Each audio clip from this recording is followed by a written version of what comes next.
يعني انت كم فرصه في فرصه يا لولوبا، ويمكن كانت تسجل، يمكن كان تنهي المباراه دي رسميا بثلاثة اهداف في الشوط الاول. نلعب على فرصتين، على فرصه الخساره وعلى فرصه التعادل. الهلال ما حيشيل ابطال افريقيا ثاني عمره الى يوم القيامه. ده لو لعب الهلال ما حيرتاح.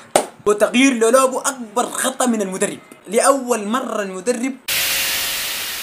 الهلال السوداني يتعادل امام صن داونز الجنوب افريقي بهدف مقابل هدف. مباراه كانت سيئه تماما واداء سيء في الميدان فنيا وبدنيا وتكتيكيا. فلوران لم يدير المباراه باجمل صوره.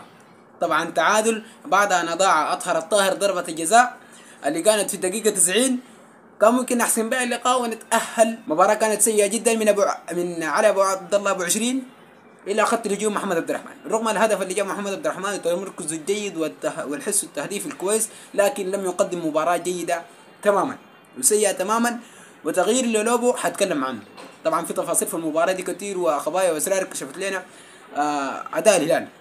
اي زول يعني بيقول انه الهلال قدم مباراه كويسه. لما تشوف النتيجه بتقول مباراه كويسه من الطرفين، معناها الهلال كان ند امام الصن داونز. لكن لو شفنا في المباراه دي مختلف تماما.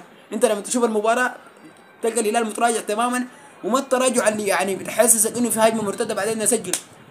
الشيء دفع عنا في الشوط الاول كان فيه هجمات مرتده يعني 100% كان ممكن نسجل في الدقائق الاولى وفي الشوط الاول تحديدا الشوط الاول لعبنا دفاع متراجع.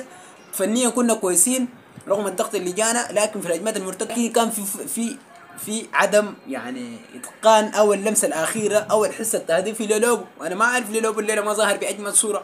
يعني انت كم فرصه في فرصه يا لولوبو، ويمكن كانت تسجل، يمكن كان تنهي المباراه دي رسميا بثلاثة اهداف في الشوط الاول. نظيفه كانت.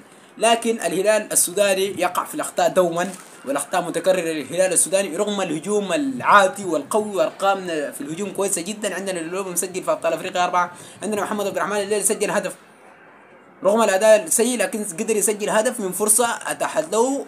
خطا من الحارس كارثي تماما يتحمله الحارس. كيف يمكن الهلال يخش مباراه الاهلي؟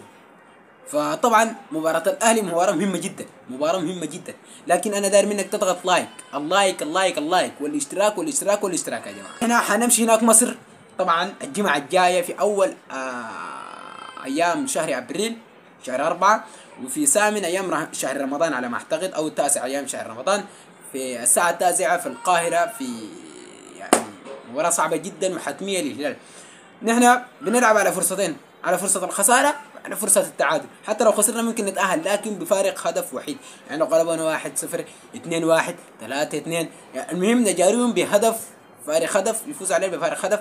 ده لو خسرنا المباراة ده ممكن كده نتأهل بالطريقة دي، أو بالتعادل.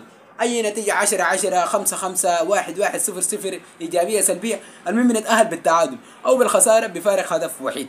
فده الحل الوحيد للهلال السوداني يمكن يتأهل. وفرصتين لو ضيعها انا خلاص الهلال ده بس عقده. خلاص ابطال افريقيا ده حيقبل عقده. لو ما تاهل من قاهره المعز الهلال عمره ما حيشيل بطوله. واسمعوا الكلام ده، بطوله افريقيه عمره ما يشيلها. لو الهلال لم يتاهل من قاهره المعز وامام الاهلي المصري والجمهور العنيد والتحكيم العنيد والمدلل الكاف متهنى، الهلال ما حيشيل ابطال افريقيا ثاني عمره الى يوم القيامه. الهلال ما حيشيل ابطال افريقيا لو ما تاهل خاصه من المباراه الجايه. وده كلام مهم جدا. انا اي كلمه بقولها في الفيديو ده تاني مهمه جدا. خلاص نحن لو ما تاهلنا من المباراه الجايه دي، مع احترامي للهلال، مع احترامي لمستقبل الهلال وكيف يمكن يجي محترفين ثانيين ويستقطب نجوم، يستقطب محترفين ويستقطب مدربين كويسين، لكن لو ما تاهل من قاهره المعز امام الاهلي المصري امام جمهوره امام مدلل الكاف، لو ما تاهلنا من هناك حتى لو بالخساره راضين، لكن اداء الهلال لا تماما منهار. ده لو لعب الهلال ما حيتاهل. ده اخر كلام. تقول شنو يعني؟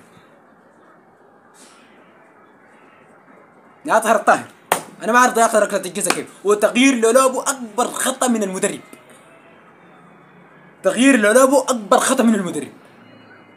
كيف تغيير لولوبو يا مدرب؟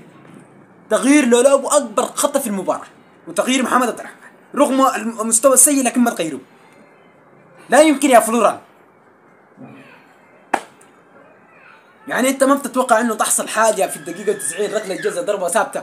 كل الحياه دي بتحصل. واطهر الطاهر ما مستعد يشوت ضربه جزاء، والهلال ما لعبتوا ال 11 اللي كانوا في الدقيقه 90 ما مستعدين يشوتوا ضربه جزاء، حتى لو هم متمرسين على ركلات الجزاء ما مستعدين في الحاله دي. مستعد محمد عبد الرحمن اللولو ده الافضل في الامكان انه يسجل هدف من ركله جزاء، لكن الهلال لم يقدم اداء جيد، سيء تماما.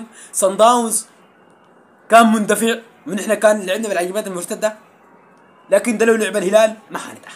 وانت مدرب غلطان في التغييرات، لاول مره المدرب يدخل تغييرات خاطئه تماما.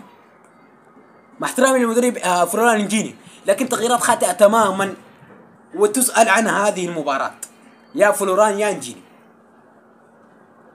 المباراة دي تسأل عنها تماما. تغييراتك هي السبب اللي خلت الفريق ده ينهار بدنيا ونفسيا وما يسجل هدف ضربة الجزاء اللي جاتنا. ياسر متزمل كان متوقع توقع جيد وتسبب بركلة جزاء، ونحن ما قدرنا نسجل. ما عندنا المهاجم اللي بيقدر يجيب ضربة جزاء، او اللي عنده اللحظة الجرأة، او الرجال اللي يمكن يسجل فيها ضربة جزاء في الدقيقة 90 ويأهل فريقه الى دور ال 16 ويخرج نادي الاهلي المصري مدلل الكاف. الشير يا جماعة، اللايك والاشتراك. ده اخر كلام. شكرا جزيلا على متابعتك للفيديو لنهايته.